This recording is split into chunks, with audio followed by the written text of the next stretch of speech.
In one hospital room across town, the dynasty was about to collapse. Chief Adeyemi lay dying. A man who once filled boardrooms with his presence, now reduced to shallow breaths and the cold grip of machines. The smell of disinfectant clung to the air. By his side sat his wife, Ifeoma, her hands trembling as she clutched his. The years had carved deep lines into her face, lines of both laughter and sorrow, of battles fought quietly beside him. Standing close were their two daughters, Amara and Chinelo, young women in their 20s, fighting tears, trying to look stronger than they felt. Chief Adeyemi's voice cracked like dry leaves when he spoke. Ifeoma, listen. Don't be afraid. Everything I built, it's for you, for our girls. Don't let them take it from you. Her tears splashed against his hand. Please, don't speak like this. You will be fine. God will not let you go yet. He shook his head slowly, his fading eyes still carrying the fire of the man he had always been. The lawyers have the will. Signed, sealed.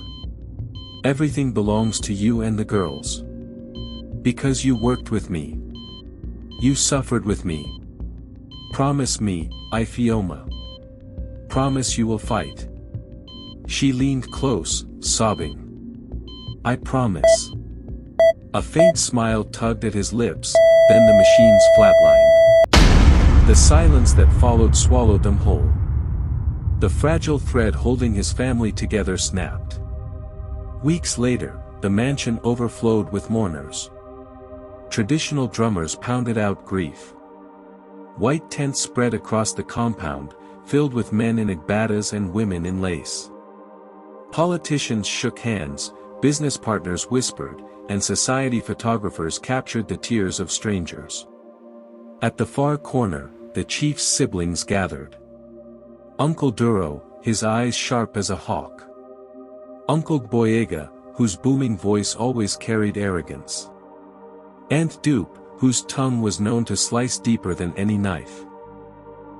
They whispered among themselves, eyes never leaving Ifeoma and her daughters. Now that our brother is gone, Duro muttered, the real matter begins. That woman thinks she owns this house. She forgets tradition.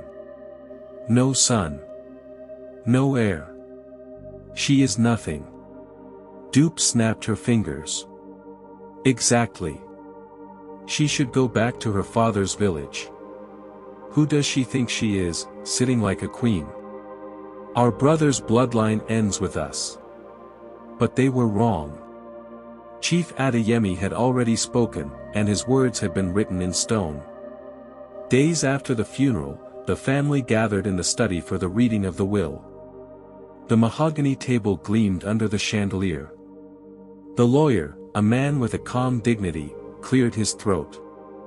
As per Chief Adeyemi's instructions, I will now read his will. To my beloved wife, Ifeoma, and my daughters Amara and Chinelo, I leave all my assets, companies, and properties. They worked with me, they deserve it. No one else is entitled. The words fell like thunder. Gasps echoed. Uncle Duro slammed his fist against the table. This is nonsense. Impossible. How can he leave everything to a woman and two girls? Where is the son? Where is the heir? The lawyer adjusted his glasses. Chief Adeyemi was clear. He said his daughters are his heirs. His wife stood by him through everything. This is his decision. Aunt Dupe spat on the floor. Never. We will never accept this. Tradition forbids it. That day marked the beginning of a war, not one fought with guns, but with humiliation, intimidation, and cruelty. Within weeks, the siege began. One morning, Ifeoma's driver parked before the Adeyemi office tower in Ikoyi, the company her husband had built. The guard at the gate, who once saluted with both hands, barely looked at her. Madam, you know fit enter, he said, flashing a paper. Only authorized names. Your name no day. Amara leaned forward in shock. We have a board meeting. My mother is vice chair. The guard shifted. New instruction. That same day, men in navy polo shirts arrived at the mansion. They carried boxes from the garage, accounting files, archives, even the black leather briefcase Chief Adeyemi never let out of his sight. Aunt Dupe appeared on the veranda, fanning herself. Company property belongs to the company, she said. Besides, you won't be staying here much longer. The elders will decide. My husband's will was read in your presence, Ifeoma shouted. You heard every word. Dupe laughed, the sound sharp as broken glass. I heard a lawyer's fantasy. Tradition is older than any paper. That night, their bank cards were declined. Messages arrived, accounts frozen, vehicles deregistered, access revoked. Days later, Grace's fever began. A quiet heat at first, then a stabbing pain. They rushed her to a clinic in Victoria Island. The nurse at the counter smiled politely. Deposit before the doctor can see her. Amara's voice shook. You know who we are. I know policy, the nurse replied. Ifeoma tried her cards. Declined. She called Uncle Boyega. Your niece is sick. Please, she needs help. He laughed into the phone. So many bills in life. Where will money come from now? Your husband left no son. That's your problem. She hung up, tears burning. That evening, Ifeoma wrapped a scarf over her head and slipped into the night. She rode a kiki to Oberland, to a small gold shop lit by a flickering tube light. She placed her wedding ring on the counter. How much? She asked. The man squinted through a loop. Old gold. Not bad. But market is low. How much? She repeated. He named a price. She nodded. The notes came in dirty bills that smelled of sweat. She clutched them and walked out. Back at the clinic, the deposit cleared. They admitted Grace, put her on a drip. Amara held her hand through the night, whispering stories to keep her awake. The machines beeped steadily, but each beep felt like a warning. 3 days later, eviction came. Men delivered a notice at the mansion gate. Immediate possession, it read. 2 policemen stood by, their eyes cold with disinterest. This is my home, Ifeoma said. Instruction from above, one officer muttered. Aunt Dupe arrived mid-morning, sweeping in with a pastor and committee women. She inspected the house like she was buying fabric. Take a smaller place, she advised. It will teach humility. This was where my husband brought me as a bride, Ifeoma said, voice steady. His name is on the gate. His will is on paper. But I see how the wind blows. Fine. I will go. Not because you won.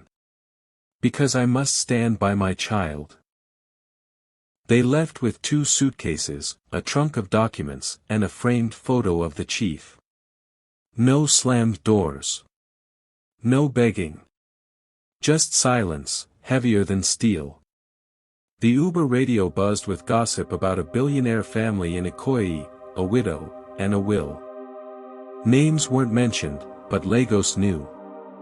Lagos always knew. At the clinic, Grace's fever worsened. The doctor frowned at her scans. We need to move quickly, he said. There's an infection. We'll throw everything at it. For nights they prayed by her bedside. Then, one dawn, her breathing changed. Nurses rushed in. Machines screamed. Amara clutched her sister's hand, sobbing.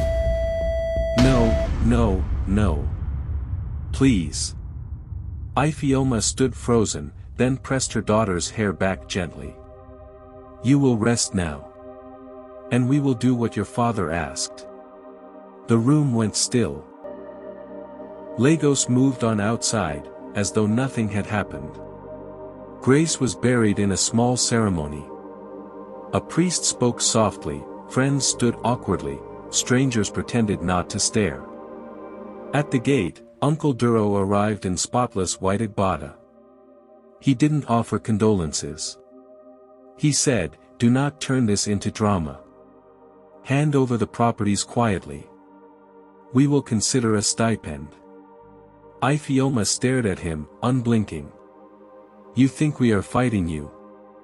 We are not. We are walking toward our rights. If you block the road, that is your choice. You have no son," he sneered. "Our line must continue." "Our line is truth," she replied. "And paper that carries a man's last words." He smirked. "Paper burns." She leaned closer. "Not this one. This one is fireproof."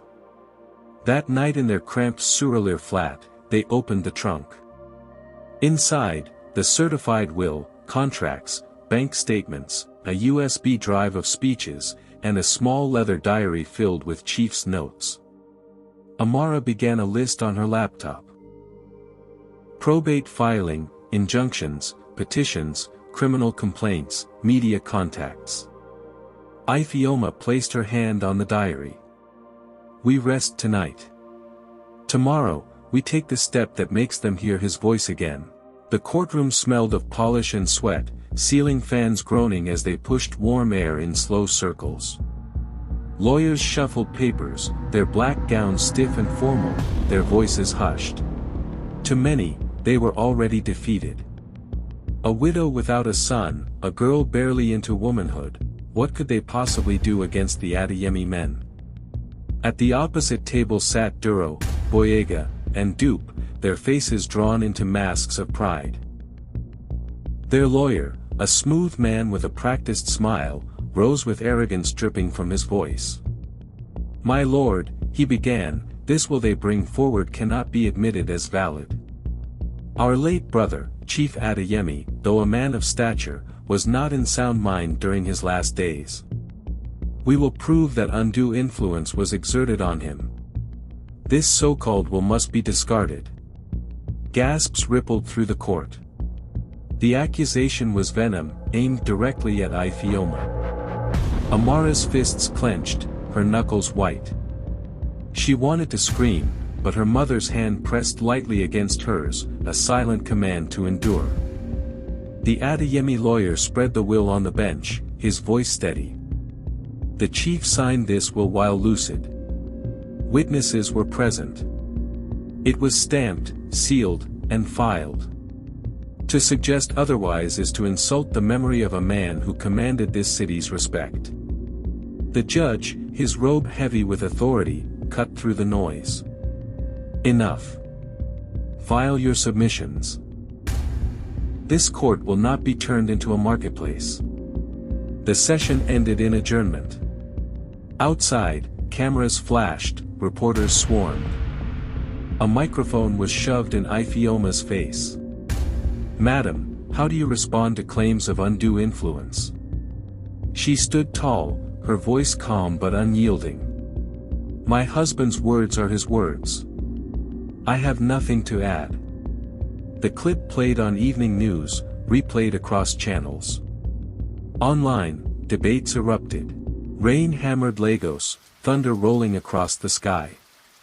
Ifioma sat by the window, the chief's diary in her lap. She whispered into the storm, "It has begun." A week later, a package arrived at their door. No sender's name, just brown paper sealed with tape. Inside were photocopies of financial statements. Bank transfers, property sales, offshore accounts. Dates that reached back before the chief's death. Amounts large enough to drown cities. And signatures that belonged to Duro, Boyega, and Dupe. Amara spread the papers across the floor, her eyes wide. They've been stealing. Even before Daddy died, they were draining everything. Ifeoma traced one line with her finger. They thought no one would see. But paper does not forget. They rushed the documents to their lawyer. Panic erupted within the family. Boyega summoned a meeting. His voice shook with anger. Who leaked these papers? Dupe folded her arms. Don't look at me. This smells like your sloppy accounts. Duro slammed his palm on the table. Focus. That woman is stirring trouble. We must crush her before she grows wings. But wings had already begun to spread. The journalist who had hinted earlier now delivered recordings. Secret tapes of meetings where the uncles mocked Ifeoma, called her weak, plotted to sell the estate before the will could be enforced. Their voices were clear, dripping with arrogance. Amara's hands trembled as she listened. The recordings leaked online. By morning, Lagos was ablaze. Hashtags trended. Radio presenters thundered about injustice. Activists marched with placards that read justice for Ifeoma and a will is a will. The day of the criminal trial, Lagos woke early. By dawn the courthouse steps were already crowded, journalists clutching cameras, women's groups with banners, street hawkers shouting for attention as they sold gala and sachet water. Inside, the courtroom was packed. Wooden benches creaked under the weight of bodies leaning forward, hungry for every word. At the front, the judge sat high, his gavel resting like a weapon. On one side, Ifeoma and Amara, dressed in simple black and white, their lawyer at their side. Calm. Steady. Not a trace of arrogance, only endurance. On the other side, the uncles, Duro with sunken eyes, Boyega restless, Dupe rigid in a galley that seemed to tighten with each breath. Their lawyer shuffled papers, sweat already glistening on his brow. Inside, the widow's lawyer laid the leaked documents and recordings before the judge. The courtroom crackled with tension as the evidence played. The judge's face tightened. He turned to the uncle's lawyer. Your clients will respond to these allegations under oath. The evidence poured in like a flood. Signatures exposed as forged. Properties traced to shell companies. Bankers testifying about late-night transfers. An IT auditor showing logins from the uncle's offices. The judge's eyes darkened. Enough. These matters are no longer merely civil. They will be referred to criminal court. Outside, the crowd erupted. Protesters cheered, women ululated, men clapped. Placards waved, no son, no problem. Respect the will. Ifeoma and Amara were lifted on shoulders, their names shouted like a victory song. For the first time since the chief's death, Ifeoma allowed herself a smile. Not of triumph, but of relief. Amara clung to her hand, tears streaming. Do you feel it, Mama? We are no longer alone. Yes, her mother whispered. This is what truth sounds like when it wakes up. The defense tried to revive their old argument, tradition, culture, male lineage, but the judge cut them off. This court is bound by law. Not superstition. Not arrogance. His voice was cold, final. When the prosecution rested, silence hung like smoke. Everyone knew what was coming.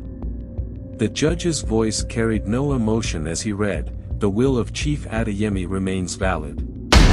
His estate belongs to his wife and daughters.